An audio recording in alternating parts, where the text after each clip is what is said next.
Apa yang harus kita siapkan menghadapi musibah dan kenapa musibah diturunkan, ujian diturunkan? Kita lihat pertama, suara saya kedengaran ya Bu? 796, walau anna ahlal qura amanu wattaqau lafatahna alaihim barakatim minas samai wal ardh.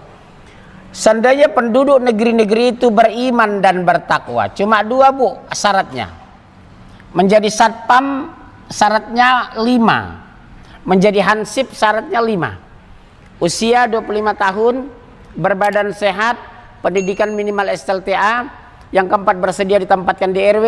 Yang kelima, gaji sekian. Udah siap baru boleh.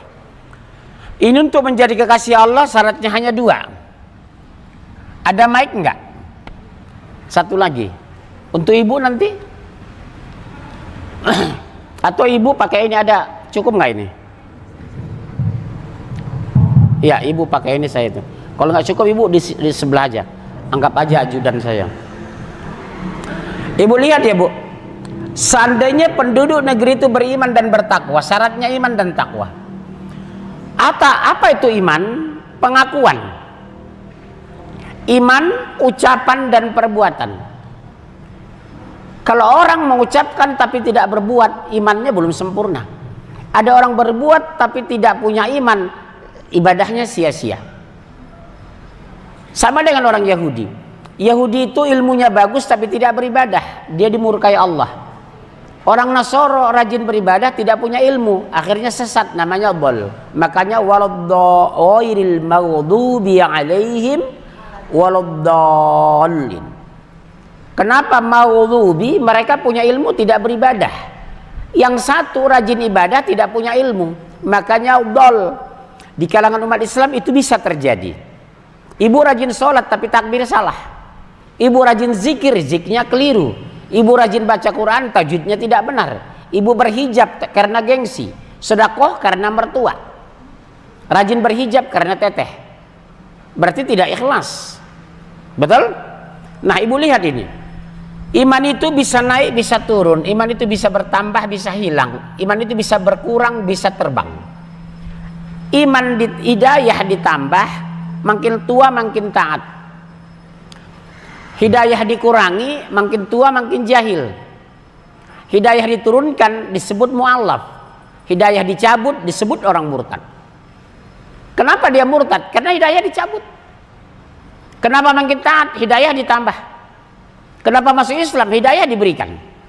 Makanya orang mengatakan hidayah itu mahal. Saya tidak setuju. Hidayah itu tidak ternilai. Bagus mana ibu? Pendapatan suami 10 miliar per bulan tapi murtad. Lebih bagus 60 juta tapi beriman. Masalahnya 60 juta juga belum ada. Kan masalah lagi nih. Betul ya? Kalau uang senang sekali bu ini. Yang kedua takwa. Oleh sebab itu ada orang mengaku beriman tapi dibatalkan Allah di surat 2 ayat 8. Wa minan nasi may yaqulu amanna billahi wal yaumil akhir wa ma hum bimu'minin.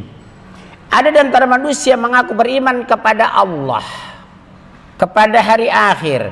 Kata Allah, wa ma hum bimu'minin, mereka tidak beriman. Siapa ini? Itulah munafik. Salat tapi berat, baca Quran tapi menghina, ke masjid tapi biadab, berhijab tapi sesat. Ada orang berhijab syar'i tapi sesat. Betul? Betul? Jadi siapa itu? Walau anna ahlal qura amanu wattaqau lafatahna alaihim barakatim minas samai wal ardh. Seandainya penduduk negeri-negeri itu beriman, lafatahna alaihim barakatim minas samai wal ardh. Pasti kami turunkan keberkahan dari langit dan bumi. Subhanallah. Barokah. Saking pundi dari mada peiko ke orang awak, dari langit dan bumi. Laisi ke orang awak enggak? Orang Jawa? Ada? Ayah orang Sunda di dia ayah? Ulah cicing wae atuh. Saking Jawi, sopo? Saking Jawi. Saking pundi kata Allah, saking langit lan bumi. Dari mana pe barakoko? Dari langit dan bumi. Ibu mau saya tes analisa ibu. Kalau ibu benar boleh pulang ya, bunda ini. Umur berapa Bunda? 61. Wajah kayak 60, Masya Allah. Ya lumayan ya. Bu, beda sedikit dengan saya sudah hampir 55. Bunda, ibu boleh jawab, tapi analisa cerita saya. Apa yang ibu pahami tentang berkah? Apakah seorang laki-laki yang rajin Senin Kemis, baca Quran 2 juz per hari, sedekahnya 5 juta per bulan, tahajud tidak pernah tinggal, dia suka bersapa dengan orang dan tetangga, tapi istrinya selingkuh, anak pertama kena narkoba, anak kedua agen sabu-sabu, anak ketiga bajak laut, apakah bisa disebut bapak ini berkah? Yes or not? No. Ibu dari P3, yes or not? No. Bunda, yes or not? No. Hati-hati, saya balik cerita lain. Saya ingin menganalisa. Kalau ibu mengatakan si bapak itu hidupnya tidak berkah, bagaimana dengan Nabi Adam, anaknya pembunuh? Apakah dia tidak berkah? Ayo. Bagaimana dengan Nabi Nuh, anak istrinya neraka jahanam? Ibu berani menuduh Nabi Nuh tidak berkah? Bagaimana dengan Rasulullah, pamannya neraka jahanam, Abu Thalib, apa tidak berkah? Jadi definisi berkah itu tolong jangan pahami dia keluarganya harus beriman, belum tentu. Justru karena imannya bagus diuji oleh Allah, sabar dia, tenang dia, keberkahan malah diberikan Allah. Iya. Makanya ibu lihat ustadz anaknya tidak berhijab, ibu jangan langsung membuli. Justru kenapa kadang anak ustadz, istri ustadz tidak berhijab? Karena Allah menguji ustadznya. Sabar gak ketika dilecehkan orang? Kuat gak menghadapi anak seperti itu? Buktinya siapa? Rasulullah.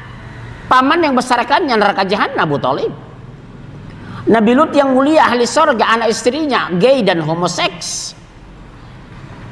Nabi Nuh anak istrinya menolak naik ke bahtera neraka jahanam.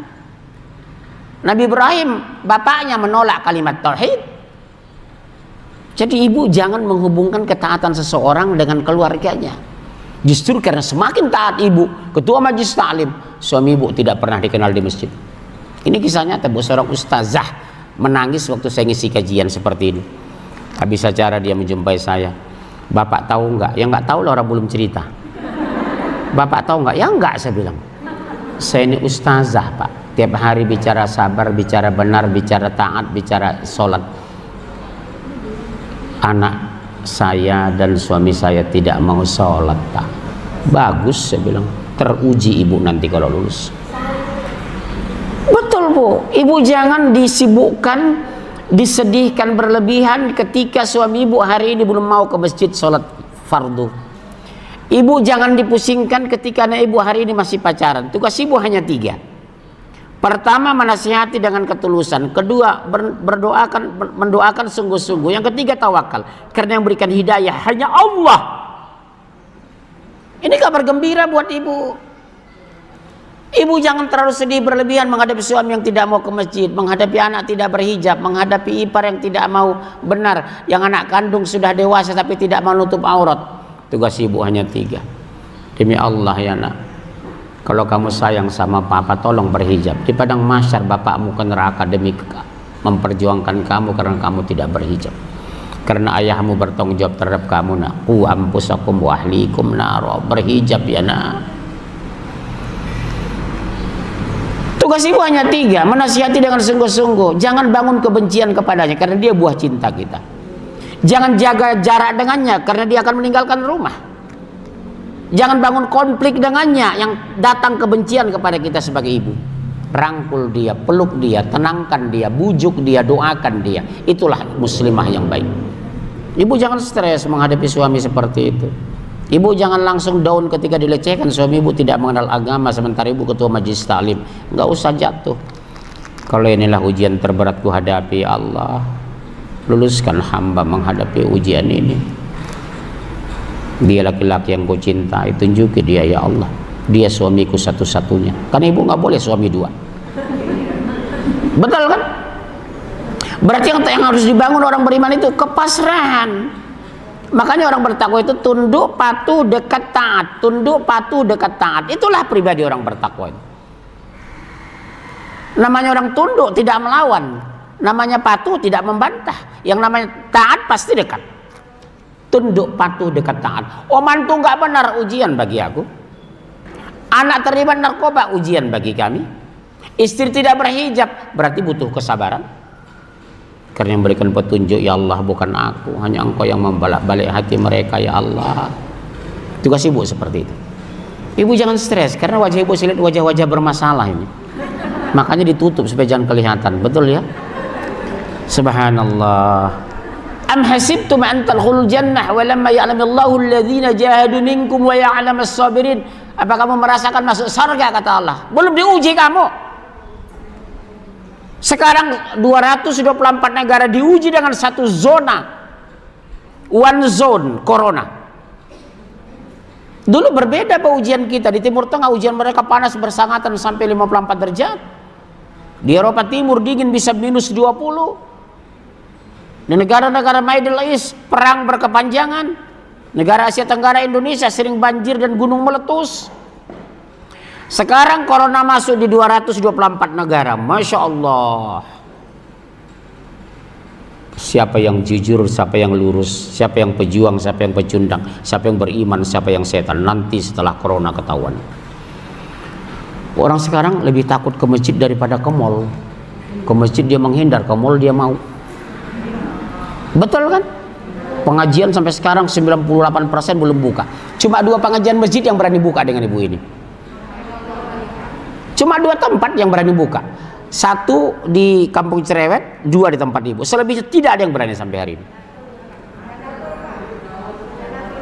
Hah? Iya, kajian saya. Kalau orang lain terserah. Ibu jangan mancing saya emosi ya. Kan saya bilang, kajian saya sebanyak itu di Indonesia, yang berani buka ibu-ibu cuma 2 tempat. Soal kajian ustaz lain gak urusan saya. Ibu mancing emosi aja ya. Udah kena corona ya. Ibu lihat, setiap ada tindakan ada resiko. Apa itu kebaikan? Barang siapa yang beriman dan bertakwa akan diturunkan keberkahan. Keberkahan itu apa, Bu? Bukan berarti sepi dari musibah. Bukan berarti kita tidak diuji.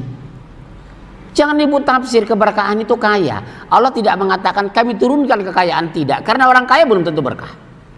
Allah tidak katakan kami turunkan kekuasaan, karena penguasa belum tentu tidak stres.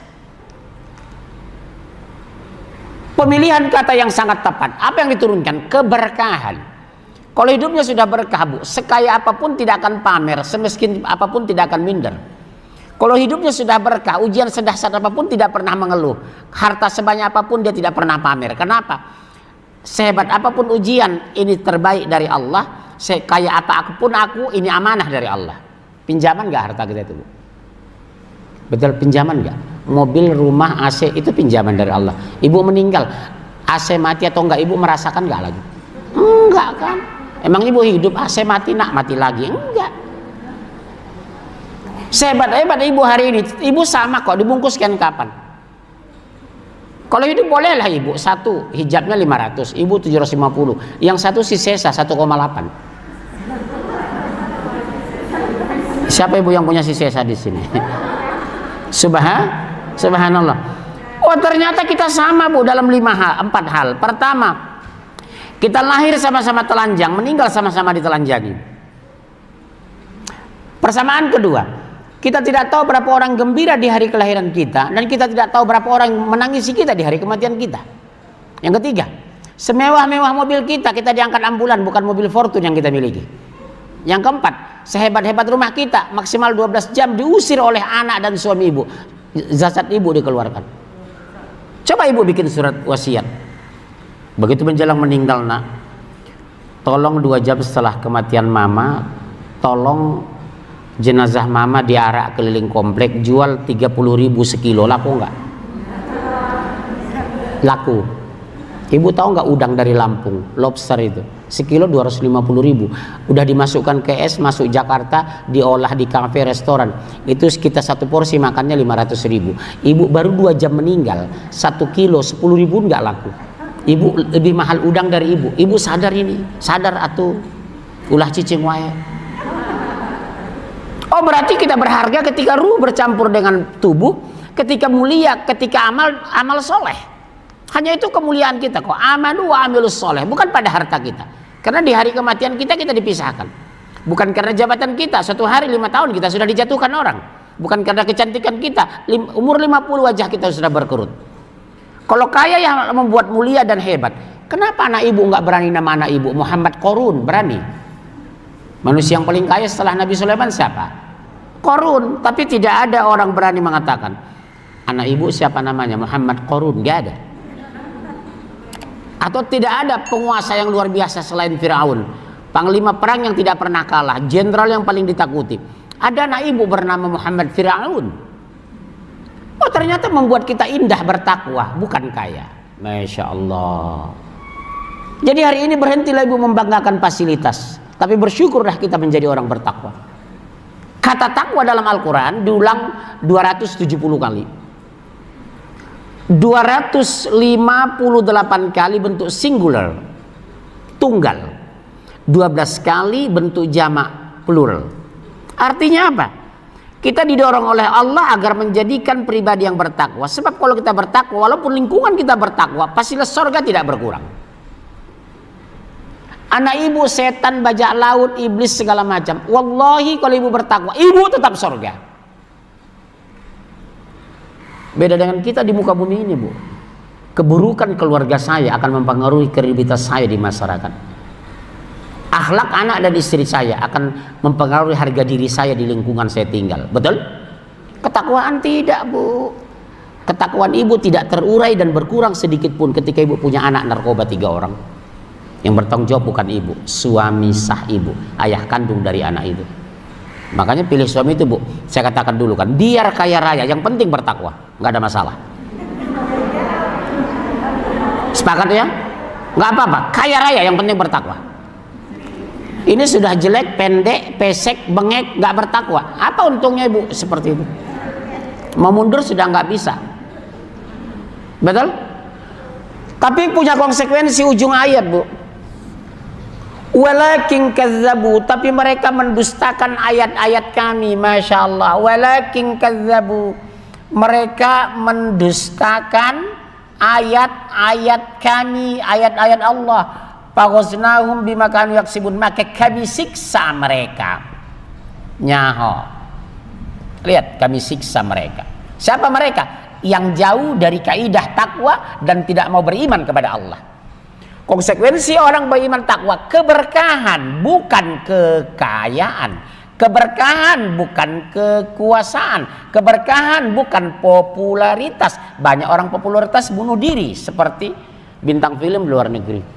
Nggak ada jaminan, Bu, kaya raya bahagia. Betul? Tidak ada jaminan orang miskin bahagia. Lebih parah lagi itu. Oh, berarti jawaban pertama sudah terjawab hari ini. Kenapa diturunkan musibah? Kenapa diturunkan ujian? Kenapa diturunkan azab? Kenapa diturunkan terus-menerus seperti ini?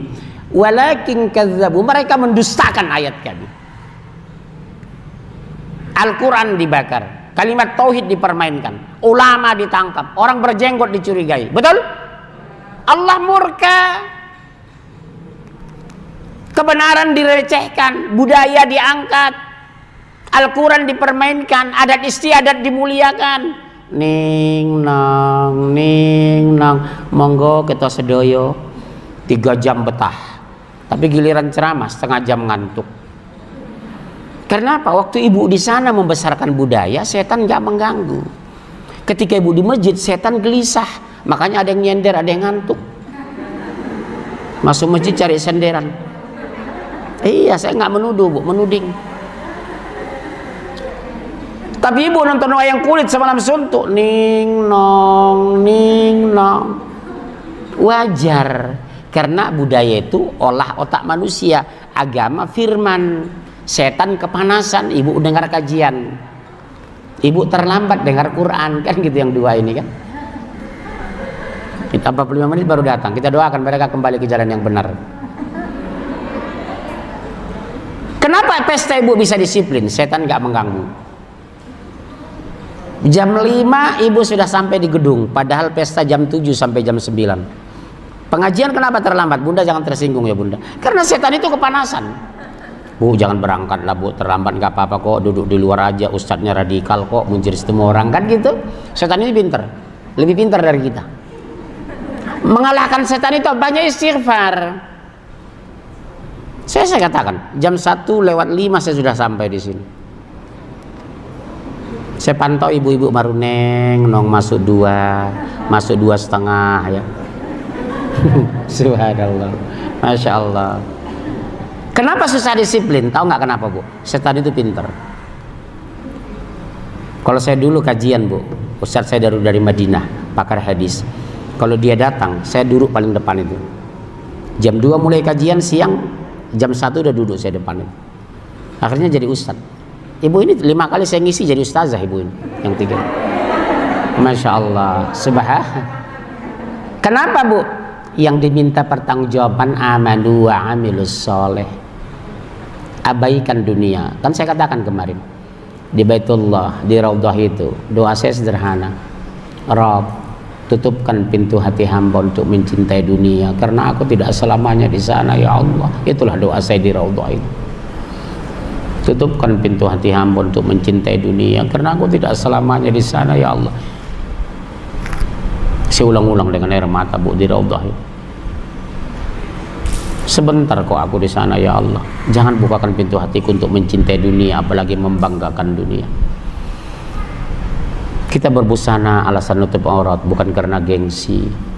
Ibu boleh hijab karena nyamannya, bukan karena mereknya. Ibu punya mobil karena kenyamanan, bukan karena mau pamer. Bagus. Beli sesuatu karena fungsi, bukan karena gengsi. Kalau fungsi berarti kebutuhan, kalau gengsi itu suara setan.